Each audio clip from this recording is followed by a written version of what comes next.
आप में से बहुत ऐसे लोग हैं ना जो अक्सर हमसे प्रश्न पूछते हैं कि सर क्या एनडीए पाथफाइंडर पढ़ेंगे तो एग्ज़ाम निकल जाएगा। नॉट ओनली जो क्लास ट्वेल्थ के बच्चे जो सीडीएस की तैयारी कर रहे हैं वो भी प्रश्न पूछते हैं, लेकिन दोस्तों अब का जो टाइम आ रहा है ना उसमें हमें लगता है एनडीए पाथफाइंडर पढ़ना कहीं से भी सूटेबल नहीं है। देखो पहले का समय था कि पेपर कुछ जो है स्टेटिक रहा करता था, डायनेमिक नहीं हुआ करता था। लेकिन अभी केस ऐसा मेरे भाई आ गया है कि पेपर को बहुत मोल्ड किया जा रहा है। मतलब मैं सीडीएस का जब पेपर मैंने इस बार देखा तो मेरा दिमाग आपको मैं नहीं कह सकता उड़ गया। मैं इस जब पेपर वो देखा तो आखिर करना क्या चाहिए, क्या बेस्ट बातें होनी चाहिए जो आप देखो। क्या मैं डायरेक्टली ये कह रहा हूँ कि इंडिया पाथफाइंडर बहुत गंदा किताब है? इससे पहले तो मैं व्यू बटोर रहा था, इससे पैसे कमा रहा था।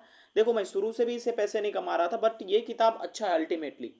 लेकिन किन के लिए अच्छा है, कब यूज करना चाहिए? देखो ये जब हम बहुत परेशान होते हैं लाइफ में ना तो हम भगवान का नाम लेते हैं। भगवान का नाम हम लोग 365 दिन नहीं लेते, क्योंकि जब सुख में होते हैं तो उस समय भगवान की आवश्यकता नहीं पड़ती है, लेकिन जब दुख में होते हैं तो भगवान की आवश्यकता पड़ती है। ठीक उसी तरह से ये पाथफाइंडर की किताब है कि जब हमें लगेगा कि एग्जाम में हमसे कुछ नहीं होने वाला है, we have only 1 month left, then we can use it. लेकिन अभी का जो टाइम चल रहा है तो उस स्थिति में आप जरा सोचो, जब आप ये सोचते हो तो आपका सक्सेस रेट मात्र 20% रह जाता है जब आप पाथफाइंडर पढ़ के जाते हो, क्योंकि डायनेमिक हो रहा है। तो करना क्या है मेरे भाई, कुछ ऐसा टिप्स बता दिया जाए जिससे हम लोगों को अच्छे से काम कर सके, सही से इसको यूज कर सके। चलिए दोस्तों तो शुरुआत करते हैं। देखिए इस वीडियो में हम बात करेंगे इंडिया पाथफाइंडर के बारे में, कैसे पढ़ना चाहिए, क्यों पढ़ना चाहिए, क्या नहीं पढ़ना चाहिए, क्या करें।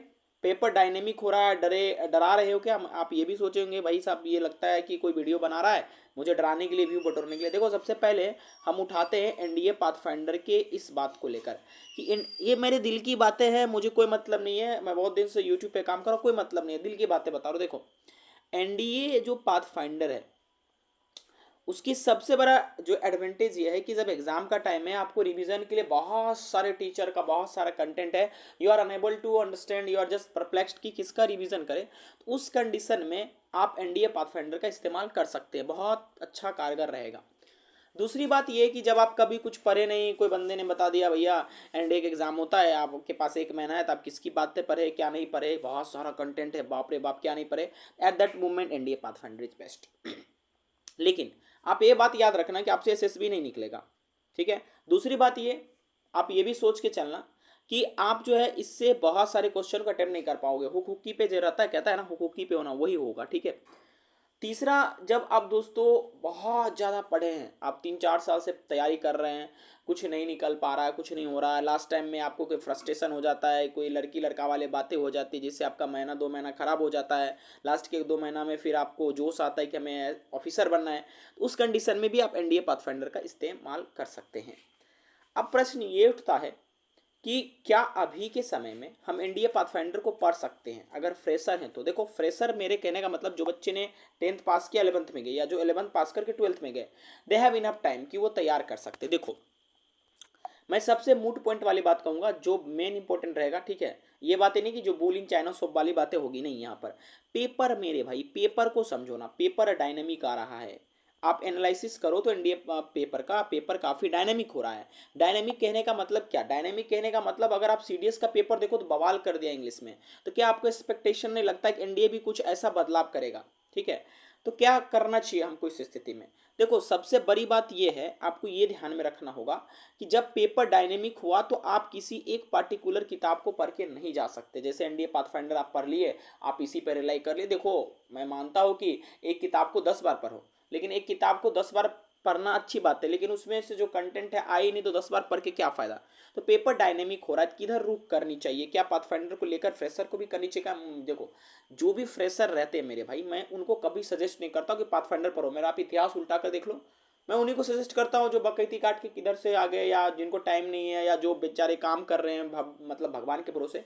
तो करना क्या है, पेपर डायनेमिक आ रहा है, 2-3 चीज़ आपको करना है। पाथफाइंडर को स्किप करना है बिल्कुल, ठीक है।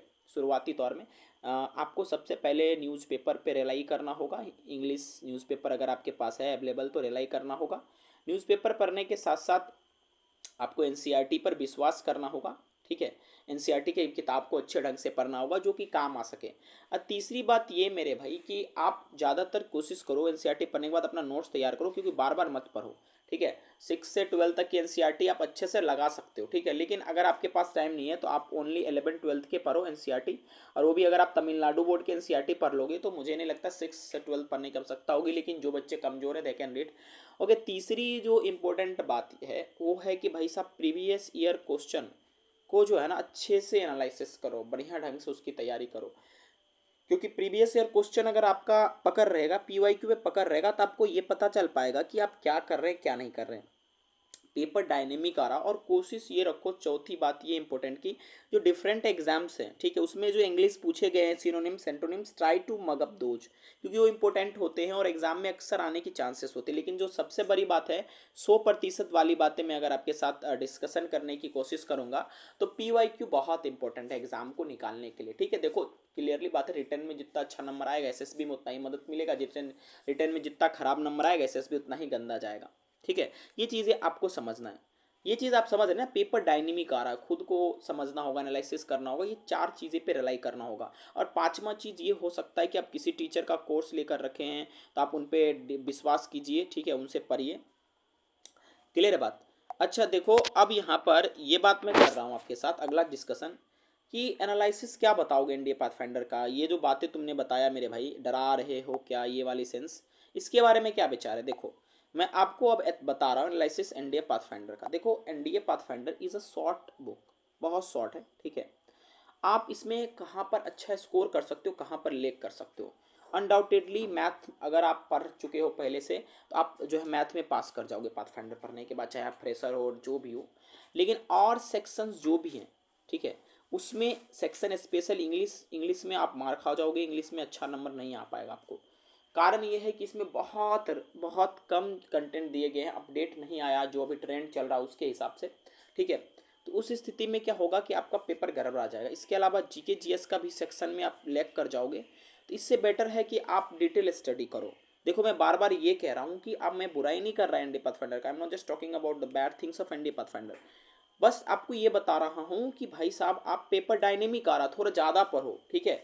ज़्यादा पढ़ोगे ना तो अच्छा नंबर लाओगे, सेंस ये बनता है यहाँ पर, है ना। अब कैसे पढ़े, किन टीचर से पढ़े, का किस मतलब अक्सर बच्चे ये प्रश्न पूछते हैं कि भैया आप ये बता दो सर, ये बता दो कि एनडीए की तैयारी हम शुरुआत में कर रहे हैं, किन टीचर से पढ़े। बहुत सारे टीचर एनडीए के पढ़ा रहे हैं, कुछ ऑफलाइन कुछ ऑनलाइन, तो कहाँ हमें पकड़ना चाहिए, तो इसके लिए अलग वीडियो हम बनाएंगे। फिलहाल ये हमारा वीडियो था कि भाई साहब एनडीए 2024 जो है हमारे, उसकी कुछ बेस्ट बातें क्या है। बेस्ट बातें यही थी कि घबराओ नहीं, अच्छे से पढ़ाई करो अपना, ठीक है। और सबसे बड़ी बात यह है कि आप ज़्यादा इधर उधर मत करो, मतलब रिलाई करना जरूरी है लेकिन डिटेल स्टडी करो।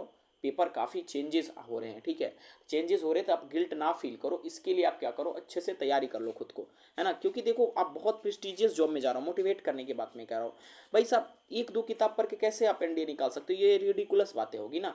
तो आप समझो इस बात को, है ना, थोड़ा पढ़ो अच्छे ढंग से। तो वीडियो कैसा लगा बताइएगा, और कोई डाउट है तो बोलिएगा।